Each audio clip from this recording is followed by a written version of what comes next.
How are you doing staying at home with the coronavirus? I know a lot of us now are spending a lot more time at home, which means eating out a lot less and cooking more at home. Are you struggling with that? Well, we've got some tips for you. I'm Dr. Brett Scher, the medical director at dietdoctor.com, and I want to bring your attention to two recent articles we have on our website.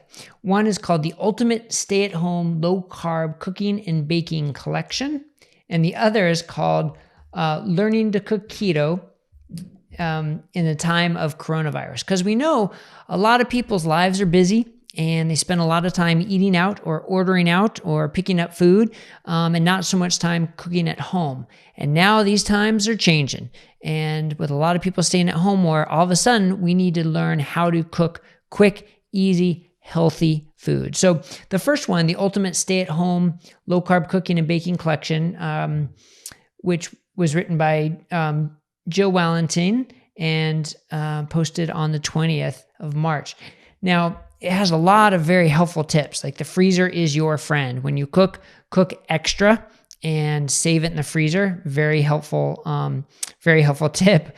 And there's tips about protein, prioritizing protein. When you're making a meal, start with what you think your protein is going to be, because it usually takes the longest to cook, the longest to prepare, takes the most forethought. So really think ahead of time about the protein. And there's some great recipes about quick and easy uses with plenty of protein, whether it's ground beef or pork or turkey or lamb.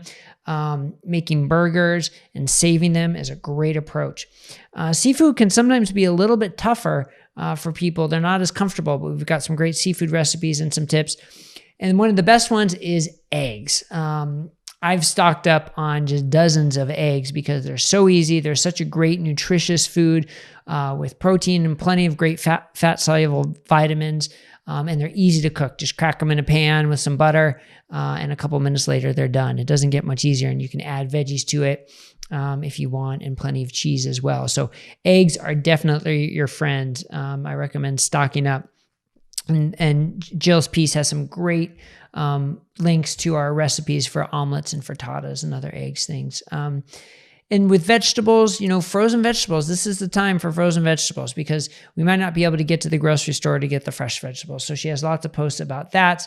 And I love how she said everything is better with butter. There's some truth to that for sure. I love it when people say, oh, I hate broccoli. I'll never eat broccoli. Well, steamed plain broccoli, I don't blame you. But broccoli that's steamed and then mixed with butter and some sea salt, that's a whole different dish.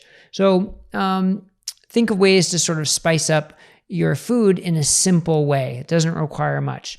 Now, the other post, Learning to Cook Keto in a Time of Coronavirus, written by Jenny Callahan. This is a great post because it's for people who don't cook. This is for you if you don't cook and you need to say, wow, what do I need to learn now to get the basics started? It goes over equipment. It goes over food safety. It goes over simple techniques, and goes over how to construct your meals. So this is a great post. I'm not going to go through it all here, but if you're interested, if you're new to cooking and you want those type of simple, easy to learn lessons about cooking, go to our site at dietdoctor.com and search for Learning to Cook Keto in the Time of Coronavirus, and we can link to it in the post below. But most importantly, I want to read how she finished the article here. Stay calm and keto on. Remember, when fighting off unwanted illness, chronic stress is your enemy. Try not to let home cooking become a burden. Ask for help when you need it. Enlist partners, children, or other house guests in your shopping, cooking, and cleanup routines. Exercise, get outside, especially on sunny days, and find joy in the things that you can. Allow singing at the table if you dare, and don't forget to seek out laughter, especially when dinner doesn't turn out exactly as you planned. I think that is fantastic advice that we can all benefit from. So I thank Jenny for writing that. I'm certainly taking that to heart. Don't let this be a stressor. Look for laughter, look for good, look for fun to help us get through this time. Take care of yourselves, take care of others. We'll see you again soon here at Diet Doctor on YouTube or at dietdoctor.com.